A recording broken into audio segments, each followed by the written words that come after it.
Bab 1005 Gerakan keempat. Dengan mengenakan monokel, Amon, yang menyamar sebagai Enuni, tidak tampak seperti penyusup atau penyerang. Sebaliknya, dia terlihat seperti pengunjung yang antusias saat dia menyebutkan semua persiapan yang telah dia lakukan, serta asal-usul Arodes. Dia terhenti sejenak sebelum dia bisa menyelesaikan kalimatnya. Dwayne Dantes yang berada di hadapannya telah berubah menjadi tikus abu-abu kotor. Tikus itu mengangkat cakarnya yang kanan, menekannya ke matanya.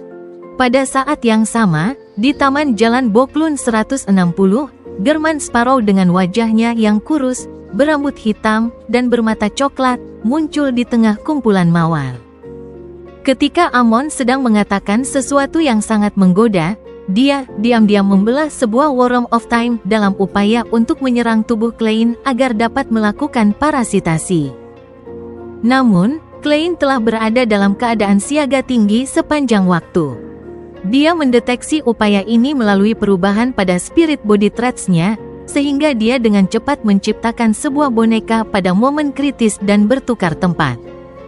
Dengan diam, Amon, yang terlihat seperti pemuda campuran, muncul di depan Klein. Di belakang, dia, sebuah cacing transparan dengan 12 cincin jatuh dari lantai 3 dan kembali ke dalam tubuh dia. Dan pada saat itu, cacing tanah di tanah taman, serangga di hutan, dan tikus di bayang-bayang semuanya merangkak keluar. Baik menyerbu menuju German Sparrow dan Amon atau melarikan diri dari wilayah ini. Alasan utama mengapa Klein dengan sabar mendengarkan Amon adalah untuk memanfaatkan waktu itu untuk menciptakan boneka. Bagi seorang Bizarro Sorcerer, mereka hanya lengkap dengan boneka mereka. Amon masih belum terburu-buru untuk bertindak. Dia mencubit monokel yang terbenam dalam soket mata dia, dan melihat sekeliling, berkata dengan senyuman, "Tindakanmu sering mengungkapkan masalahmu. Bagi seorang master penipuan, semua yang kau lakukan sudah cukup untukku mendeteksi kelemahanmu. Dalam situasi tegang dan berbahaya seperti ini, kau sebenarnya memilih untuk mengubah tikus, serangga, burung, dan cacing tanah menjadi boneka tanpa mempertimbangkan pelayanmu. Apa yang ini katakan padaku? Ini menunjukkan bahwa kau memiliki standar moral yang luar biasa.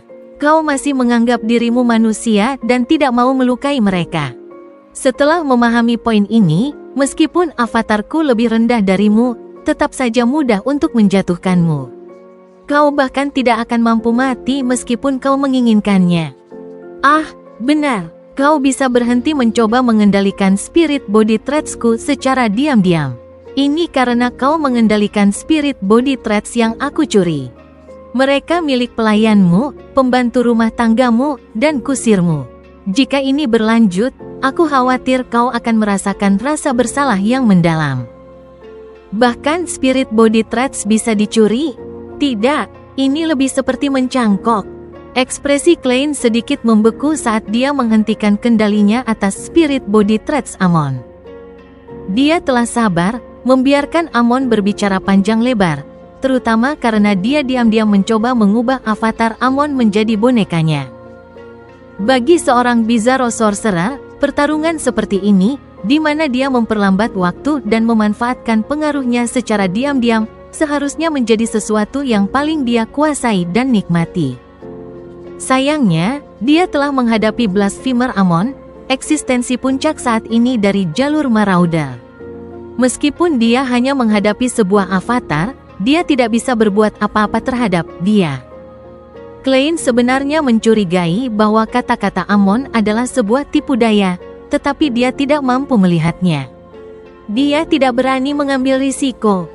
Dalam situasi seperti ini, dia memerlukan bantuan dari seorang spektator. Untuk kau bisa mengatakan begitu banyak, aku meragukan ini semata-mata untuk memikirkan cara untuk parasitasi aku, kan? Kau harus tahu bahwa, sebelum melukaku parah, sangat sulit untuk parasitasi seorang Bizarro Sorcerer yang bisa melihat spirit body traits, kata Klein dengan tenang sambil mengenakan wajah German Sparrow. Amon langsung tertawa. Kau akhirnya menyadarinya. Kau berusaha mencuri takdirku? Klein bertukar tempat dengan boneka sekali lagi, terus membuat tubuh aslinya muncul di berbagai sudut taman. Tidak, Amon menggelengkan kepala. Dengan tangan, dia disaku sambil berkata santai dengan senyuman. Jika cermin sihir seperti Arodes mau mendengarkan instruksimu dan dengan sengaja merayu padamu, itu berarti kau tidak sesederhana yang aku bayangkan.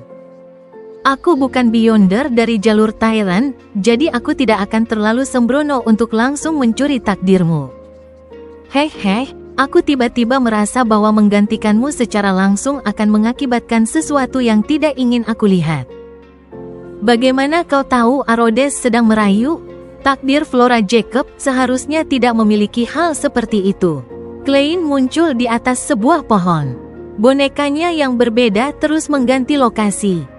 Amon mengeluarkan satu tangannya dan mencubit dagunya, berkata, "Bukankah aku sudah bilang kenapa? Aku menghabiskan waktu untuk mengumpulkan informasi dan mencari sumbernya. Oh, aku pergi ke gereja uap dan berbincang dengan Arodes. Itu tidak terlalu terbuka, dan lebih memilih disiksa olehku daripada mengungkapkan asal-usulmu yang sebenarnya. Sayangnya, itu di dalam gereja uap, jika tidak, aku akan langsung melakukan parasitasi dan mempelajari segalanya. Bahkan artefak tertutup yang hidup bisa diparasitasi.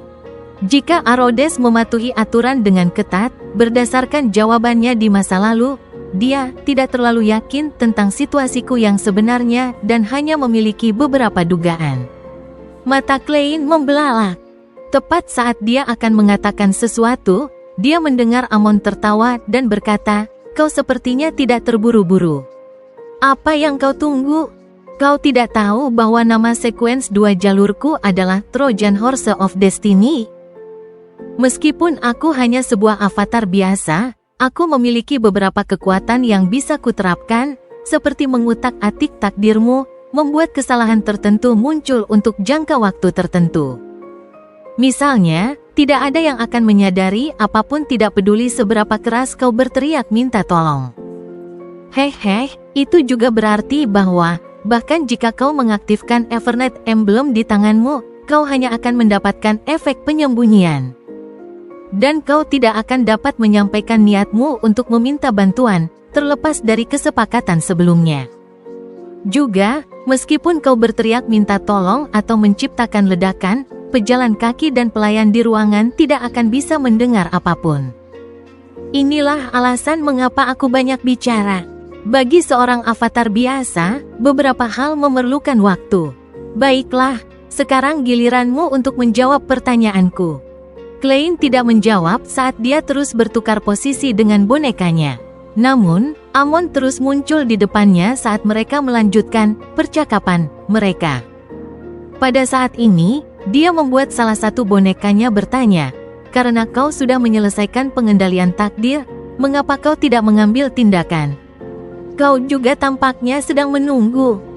Sebelum German Sparrow yang kurus ini yang seperti figur kertas bisa menyelesaikan kalimatnya, angin kencang bertiup dari jauh.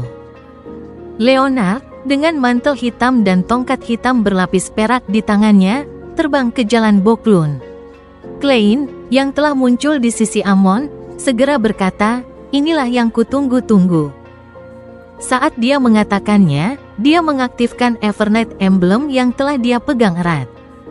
Secara bersamaan, dia menjentikkan jari tangan kirinya, menyalakan pohon tertinggi di taman, membuat nyala api merahnya melambung ke langit. Dan api unggun besar yang jelas ini, yang akan terlihat dengan jelas dari seberang jalan, tidak diperhatikan oleh siapapun.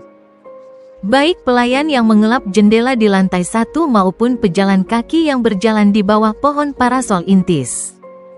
Bahkan di udara, Leonard Mitchell mengabaikan pemandangan ini, bergegas menuju jalan Boklun 39 dengan kecepatan tinggi. Dan pada saat ini, suara sedikit tua Pales Zoroast terdengar di pikiran Red Gloves ini. "Putar balik, pergi ke unit 160. Meskipun Leonard merasa bingung, dirinya yang berpengalaman tidak bertanya mengapa ketika berhubungan dengan hal-hal supernatural. dia segera mengayunkan arah yang ditunjukkan oleh World of the Sea dan mengubah arah. Di Taman Jalan Boklun 160, Amon mengangkat kepalanya saat dia menekan monokel kristal di tangan kanannya, tertawa. Ini juga yang kutunggu-tunggu. Dia mengabaikan German Sparrow saat senyumnya semakin jelas. Dia melanjutkan berbicara dengan sukacita yang tak tertahankan untuk dapat menemukan kelainan takdir di wilayah ini. Itu dia, Pales. Saat dia berbicara, blasphemer ini mengubah tindakannya dan mengatur ulang monokelnya. Pada saat ini, suasana aneh menyelimuti seluruh jalan. Seolah-olah seluruh tempat telah terpisah dari kenyataan, berubah menjadi sebuah rahasia. Di ruang aktivitas Jalan Boklun 39, Hazel melihat keluar jendela dan bergumam bingung, apakah akan hujan?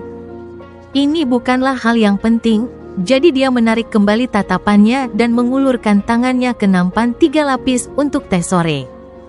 Kemudian, dia melihat ayahnya, anggota parlemen anehnya membuka telapak tangan kanannya. Kilauan cahaya terkumpul dari udara kosong, membentuk sebuah monokel kristal di telapak tangannya. Lalu mengenakan monokel ini di mata kanannya. Hazel sudah merasakan ada yang tidak beres saat dia panik melihat orang-orang lain di ruangan.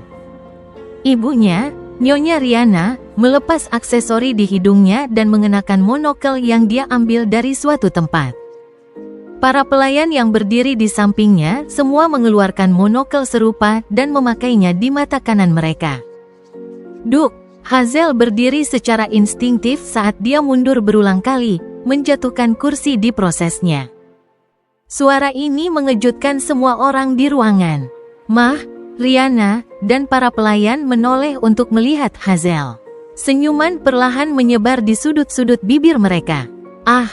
Hazel terpuruk saat dia mengeluarkan teriakan melengking. Teriakan ini melewati rumah dan melalui taman, menarik perhatian pejalan kaki di jalan. Pada saat ini, Amon telah menurunkan tangan kanan dari monokelnya. Melihat sosok di udara, dia berkata dengan senyuman, Pales, sekarang sudah tahun 1350 epoch kelima. Teknik yang bergantung pada pengumpulan avatar untuk meningkatkan level seseorang sudah ketinggalan zaman. Di belakang, Klein tidak membuang waktu saat dia meraih saku seolah-olah dia sedang menggambar senjata saat dia membuat Creeping Hunger menjadi transparan. Sebuah buku transparan mengkondensasi di depannya. Namun, Amon hanya mengangkat tangannya dan sarung tangan itu lenyap. Namun, bersamaan dengan menghilangnya sarung tangan kulit manusia, German Sparrow juga ikut menghilang. Mendarat di telapak tangan Amon bukanlah sarung tangan, melainkan seekor tikus yang telah mati setelah menjadi boneka. Di sisi lain Amon, Klein, yang tidak mengenakan topi tetapi mengenakan kemeja dan rompi, muncul. Dia kemudian melemparkan barang yang sebelumnya dia ambil, dan dia melemparkannya ke arah targetnya. Itu adalah sebuah origami burung kertas.